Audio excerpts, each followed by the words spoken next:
So in the previous problem, let's have a glance. Okay, so looking at the previous problem we answered, so you can see it's messy because of the quadratic equation. So I know we have difficulty in solving problems with quadratic equation. So anachem is hard, but mathematics is harder. Okay, so we'll try to simplify things further. So this is the technique that I want to tell you. Okay, so this only applies when your reaction is strongly product. That means the value of k is 10 raised to 4 and above, and or strongly reactant. The value of k is 10 raised to negative 4 below. We see first if the concentration of reactant over the equilibrium constant is greater than or equal to 1000. If so, we can use this thing called the small x approximation.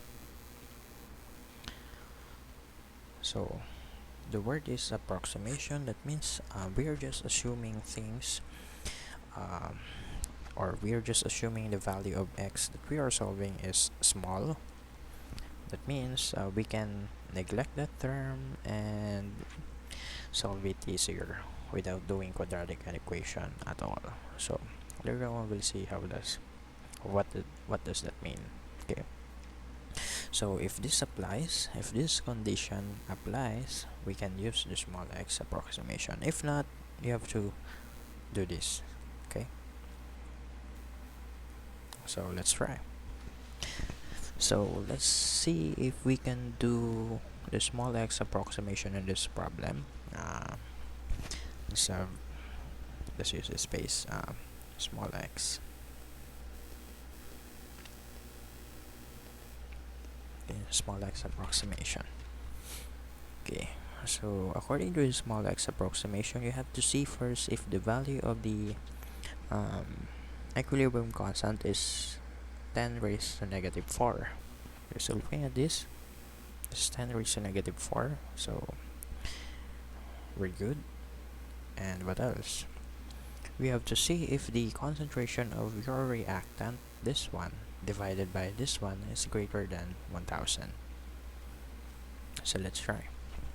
So see if concentration of your reactant over k is greater than or equal to 1000. So that is 1.2 divided by 7.10 times 10 raised to negative 4. So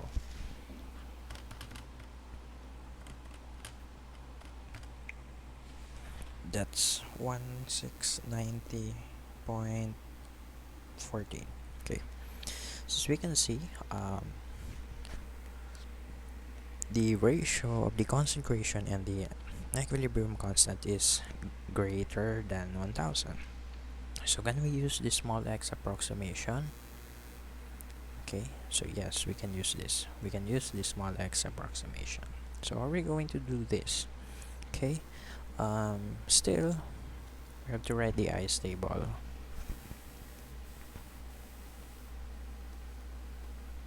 So this is nitrous acid, HCl, H2O rather,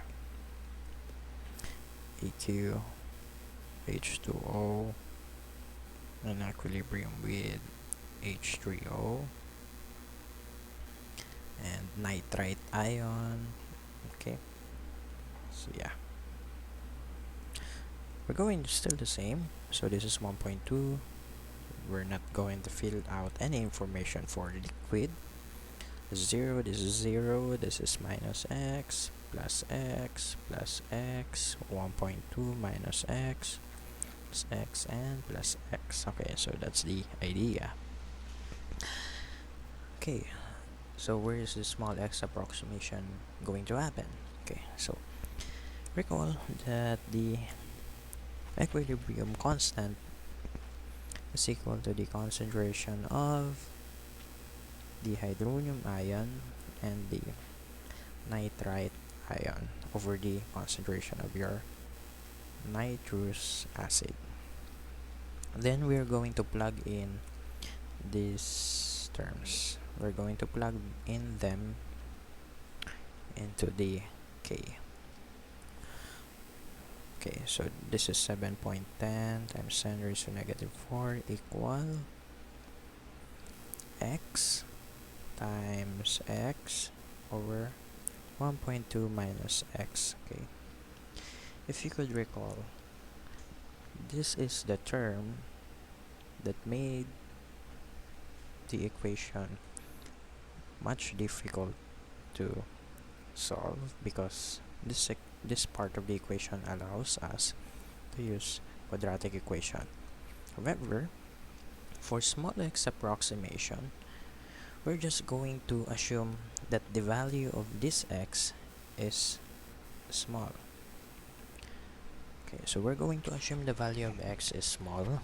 That means if we subtract a small number with a big number from a big number, the difference is not noticeable. Okay, so that means 1.2 minus 0.00001 is still 1.2. Okay, that's what we're going to do. We're going to assume that the value of x is really small to be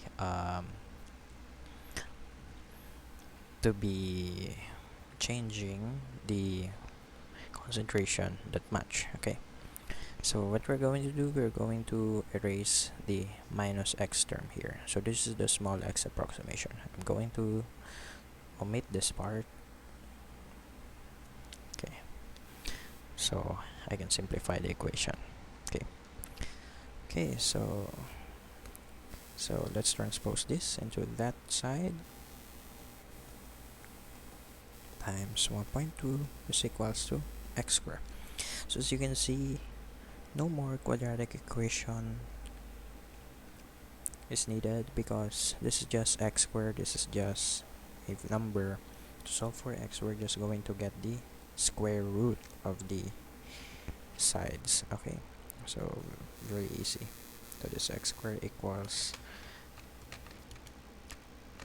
negative 4 times 1.2.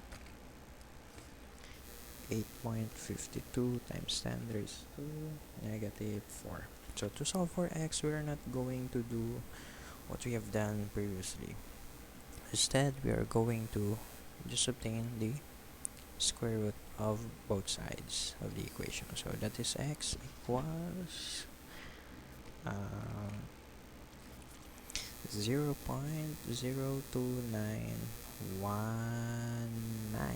No, 292. Okay, so the value of x is 0.0292 molar. Okay, let's compare that with our previous answer. Okay, and the previous answer, as you can see, 0.0288 and 0.0292 are almost the same. If you round this off to, let's say, 3 decimal places, that is equal to 0.029. And if you round this off to 3 decimal places, this is also 0.029. Okay, so it means our small x approximation worked. Okay, so the purpose of small x approximation is to make life easier. Okay, however, there are certain conditions that you have to follow. If your problem doesn't permit you to do that, then you have to do the quadratic equation or the trinomial equation, whatever. Okay, so